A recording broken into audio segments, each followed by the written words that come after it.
ang nag-deliver papunta sa bahay nila Pangulo, may ebidensya at may pangalan. Para sa bawat Pilipino, alam ko na buo ang galit ninyo sa akin ngayon. Nauunawaan ko rin kung bakit, lalo na at malaki ang halagang nakataya. Pero bago kayo humusga, hayaan ninyong ipaliwanag ko ang buong katotohanan. Matagal akong hindi nagsalita dahil may direktang utos sa akin. Huwag nang bumalik ng Pilipinas at manahimik na lamang. Umalis ako noong July 19, 2025 para sa aking medical check-up. Nakaplanong bumalik pagkatapos ng SONA ni Pangulo. Pero habang papauwi na ako, tinawagan ako ni dating Speaker Martin Romualdez at sinabihan, "Stay out of the country. You will be well taken care of as instructed by the President." Noon naniniwala pa ako sa kanila, kaya't hindi ako bumalik. Tumikom ang aking bibig, sumunod ako, pero ang hindi ko alam, ang ibig pala nilang sabihin sa aalagaan ka namin ay gagamitin ako bilang panakipbutas sa kanilang kampanya laban sa korupsyon. Ginawa nila akong poster boy ng kanilang sariling kasinungalingan. Ngayon, hindi na ako mananahimik, ilalabas ko ang lahat ng katotohanan. May resibo, may ebidensya, at may pangalan.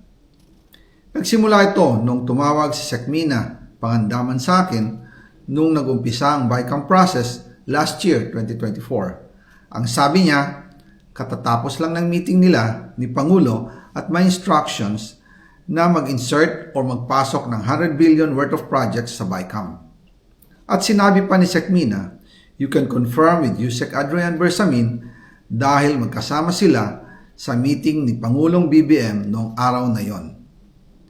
Tinawagan ko po agad si Yusek Adrian Bersamin at tinanong ko kung may instruction nga ba ang Pangulo na magpasok ng 100 billion during their meeting. Ang sabi niya ay totoo nga po. Right after our conversation, tinawagan ko po si dating Speaker Martin Romualdez at nireport ko ang instructions ng Presidente to insert the 100 billion projects. At sinabi niya sa akin, what the President wants, he gets. After ng ilang araw, nag-set po ng meeting si Sekmina Pangandaman at Yusek Adrian Bersamin sa amin ni dating Speaker Martin Romualdez sa Aguado Building in front of Gate 4 ng Malacanang at nandun din po si Yusek Jojo Cadiz.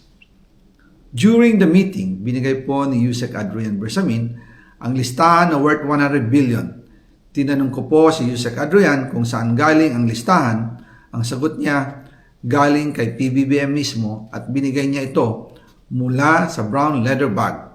Nung sinabi po ni Yusek Adrian Bersamin yung brown leather bag, naalala ko noong nasa Singapore kami right after the elections of May 2022 sa Hilton Hotel, kami ni dating Speaker Martin and PBBM habang pauwi at pabalik ng Pilipinas, hinabol ng PSG ang brown leather bag at ang sabi ni PBBM, maiwan na lahat, wag lang ang brown leather bag. Kaya naniwala ako na utos talaga ito ng Pangulo.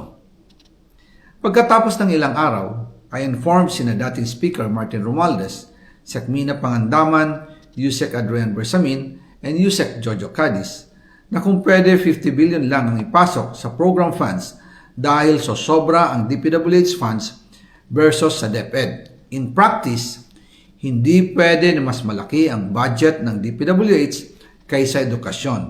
And yung balance na 50 billion, ilagay na lang sa unprogrammed funds for the 2025 budget. Dahil Office of the President din ang nagre-release ng lahat ng unprogrammed funds. Pagkatapos ng isang araw, tinawagan ako ni Sekmina at sinabi ang mensahe ng Pangulo, ipasok ninyo yan dahil pinangako na sa akin ni Speaker Martin yan at hindi na pwedeng baguhin. Kumbaga, ang utos ng hari hindi pwedeng mabali. Again, I informed the Speaker and asked clearance about the instructions ng Pangulo. At ang sabi niya, wala tayong magagawa. Kaya po nagtataka ako kung bakit sinasabi ni Pangulo na hindi niya makilala ang budget, Samantalang lahat na binawas at dinagdag sa mga ahensya ng gobyerno ay humihingi ng approval sa kanya si Sekmina Pangandaman.